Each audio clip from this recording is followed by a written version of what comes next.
I've got a massive news today. We're talking about Enzo Maresca heading to City for a 20 million euros payday.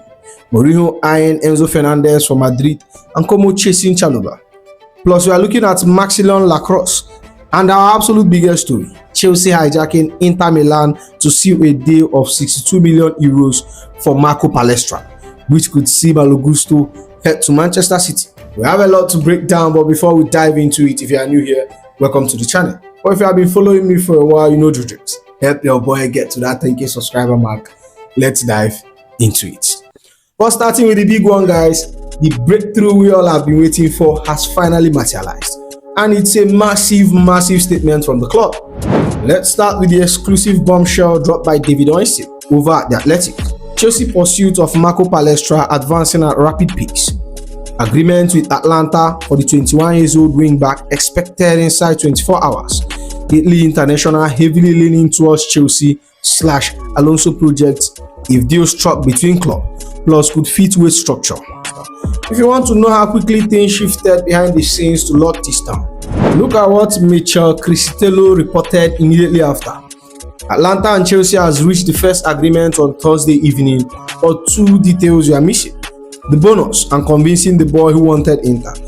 Today, Chelsea has closed the circle by giving Atlanta a fee of 62 million euros, bonus included, and more money to Palestra. To add context on how we completely hijacked this deal under Inter Milan noses, Fabrizio Romano broke down the staggering numbers involved in our financial package.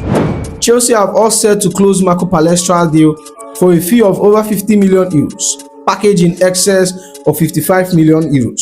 Atlanta are ready to accept Italian left wing back offer to earn way more compared to Inter Milan's salary proposal. Final green light is needed by Palestra as Inter won't match the bid. Fabrizio Romano further detailed the specific salary structure that finally turned the 21-year-old head towards Stamford Bridge. Chelsea are prepared to offer more than the £43 million for Marco Palestra and would offer the player a salary of 4.3 million net, higher than Inter's. The decision is up to the player and Atlanta now. But with a massive arrival incoming, there is also a structural domino effect. The Times dropped the final shocking piece of this defensive puzzle. Chelsea, who are set to sign Marco Palestra, could sell Malo Gusto to City. Guys, literally after I finished shooting this video, Fabrizio Romano dropped the ultimate atomic bomb on Marco Palestra. Breaking: Marco Palestra to Chelsea, here we go. Verbal agreement in place between all parties. Atlanta to receive package over 55 million euros fee plus sell-on clause. Long-term deal to Italian talented right wing back. Chelsea hijack Inter move and get new talent for Xabi Alonso. We actually did it. Inter Milan thought they had him locked down, but our board moved with lightning pace in the last 24 hours to hijack this deal and give Xabi Alonso his first major signing. Finally, this is a signing that I think I really like. We have talked about Marco Palestra extensively on this channel before, looking at his tactical profile and exactly how perfectly he suits the squad we are trying to build. But let's address the elephant in the room. Signing him means we are definitely getting rid of Malo Gusto. Now, for me, this is a very big upgrade on Gusto.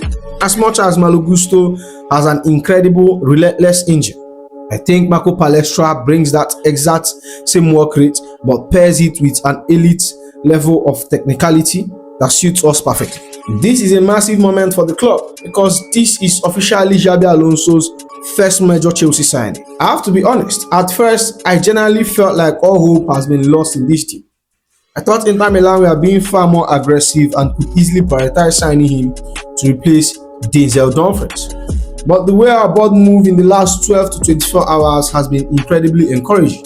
Chelsea has been low-key quiet in this transfer window up until now, just going about our business silently in the background.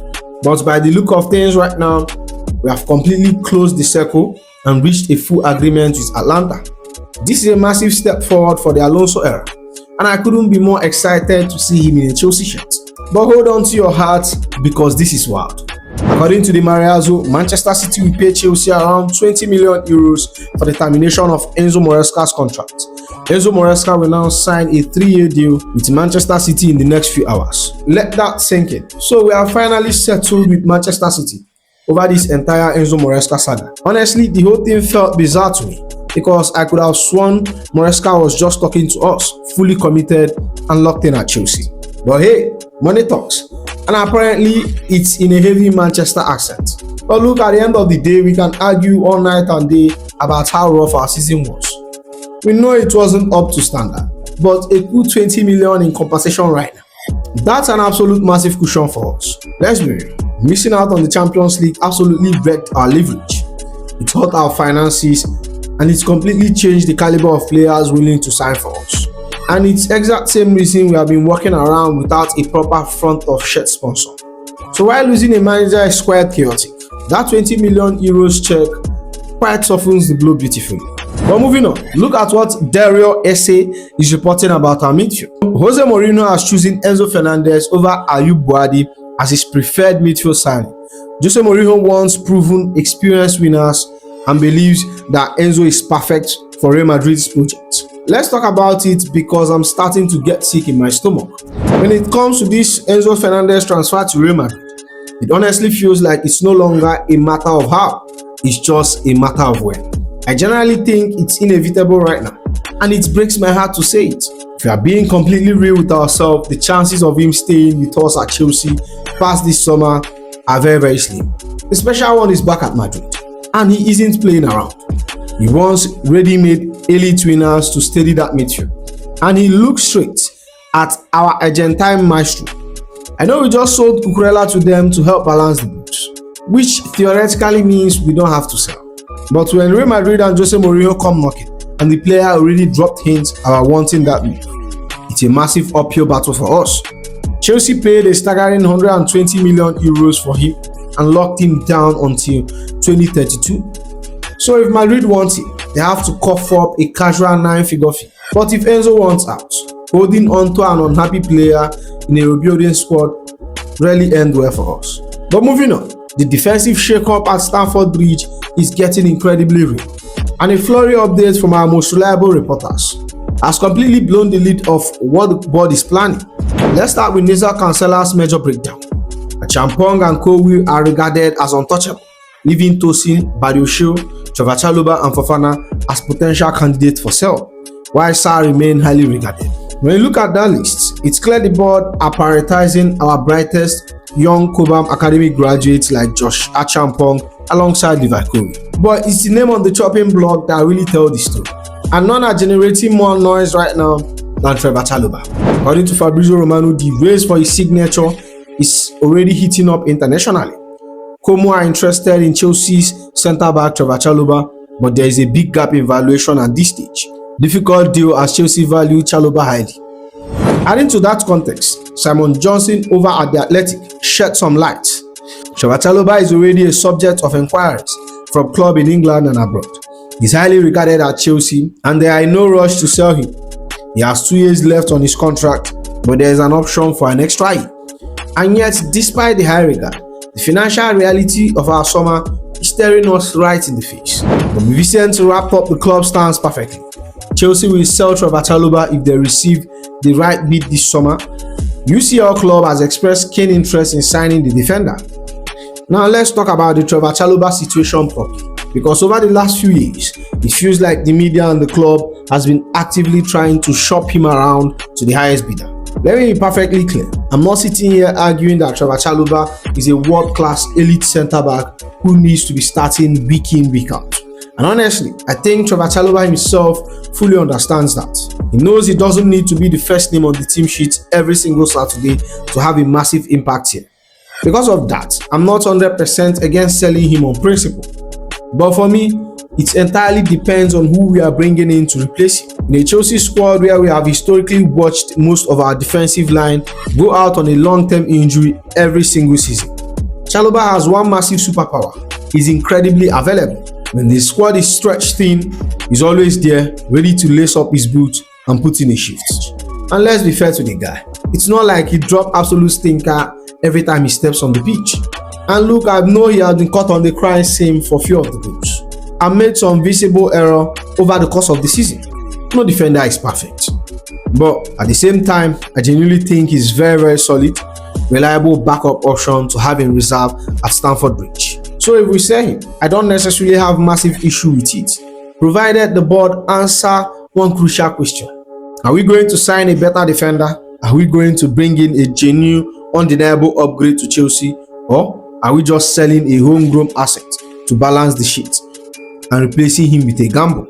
That is what is going to determine whether this is a smart piece of business or a total disaster. Personally, I would keep him. Don't start him every game, but keep him in the squad as a reliable insurance policy, which we always seem to need. But moving on, the centre-back market is officially heating up for us, and the board has clearly identified exactly who they want to anchor our backline. According to The Athletic, Chelsea will add a centre-back, and Crystal Palace defender Maximum Lacrosse is one of their main targets for the position. There are 3 or 4 other names they are also considering. Palace would prefer to keep their squad together, but their strategy has typically been to develop players and sell for a profit, which they can be reinvested. Palace are not under significant pressure to sell, as the 26-year-old has 3 years on his contract. They would consider striking a deal at the right price, but we need to have a replacement identified before allowing Lacrosse leave. With Xabi Alonso officially preparing to take charge at Stamford Bridge, our concrete interest in Maximum Lacrosse makes perfect tactical sense. The 26-year-old Palace defender is a Premier League target this summer, and looking at the data, it would be an outstanding profile for what I believe we need to build. Alonso's historic Bundesliga tactical winning identity relies heavily on a back three. Lacrosse is incredibly well versed in this setup from his time under Oliver Glasner at Crystal Palace. He knows exactly how to step up aggressively out of a back three to break up play while trusting his recovery plays to cover grounds. Our defense lacked consistent area dominance and recovery pace over the past season. Lacrosse fixes both instantly. He possesses top-tier speed for a centre-back, meaning he can effortlessly maintain the high line Alonso demands. He clocked 3,087 minutes in the Premier League this past season, averaging a highly impressive 7.04 football rating. He is ready-made for immediate impact, moving us away from our recent trend of signing raw, unproven prospects. Alonso needs a centre-back who doesn't panic under pressure. Lacrosse has shown significant growth in his composure, frequently logging match starts with an average of 85 to 90% passing accuracy while playing out of the back. Palace have set a €40 million asking price and are under no pressure to sell immediately, given his contract runs until 2029. However, reports indicate Lacrosse is incredibly eager to test himself at a higher level to secure his long-term future in the France national team, which is currently representing them at the World Cup. Chelsea are heavily exploring a move, potentially even weighing up player plus cash swap options involving tossing Adrabayo to lower the financial burden. If we pull this off, it provides the exact combination of an athletic dominance, Premier League experience, and tactical flexibility our backline is screaming for. We have now had 2 strong sources today linking us to Lacrosse, and Kenan Gill has previously mentioned him. Is this from the club side, in which case a deal could be quite likely, or is this agent pushing for a move and it's simply just talk? I guess we'll find out soon enough. Personally, I think this would be an incredible signing and a massive step in the right direction. But moving on, according to Ben Jacobs, Como's Jacob Ramon remains appreciated at Chelsea. If that name sounds familiar to you, it's because he's a player we actually talked on this channel a few months back. I think somewhere around January winter. Back then, Chelsea were keeping serious tabs on him. Right around the same time we made a move towards Jeremy Jacquet. Ultimately, we ended up getting neither of them, but it was clear our scouts never stopped watching. Jacob is a very interesting profile. He has done remarkably well over in Italy under Cesc Fabregas at Como. He's got that elite footballing education, having come straight out of Real Madrid Academy. Honestly, I rate him.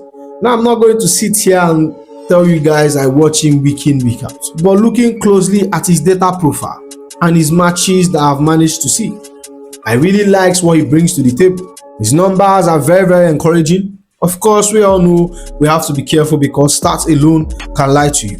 You can't build a whole scouting report just on a spreadsheet. But from a tactical standpoint, it looks like a very highly exciting modern centre-back who is extremely comfortable on the ball. The board is looking for a high potential younger option to develop under Xabi Alonso. Keeping an eye on Jacob Ramon, makes a ton of sense for us. And with that said, that's the end of the video, my friends. Make sure you like, comment, and subscribe, and I'll see you in the next one. You'll be.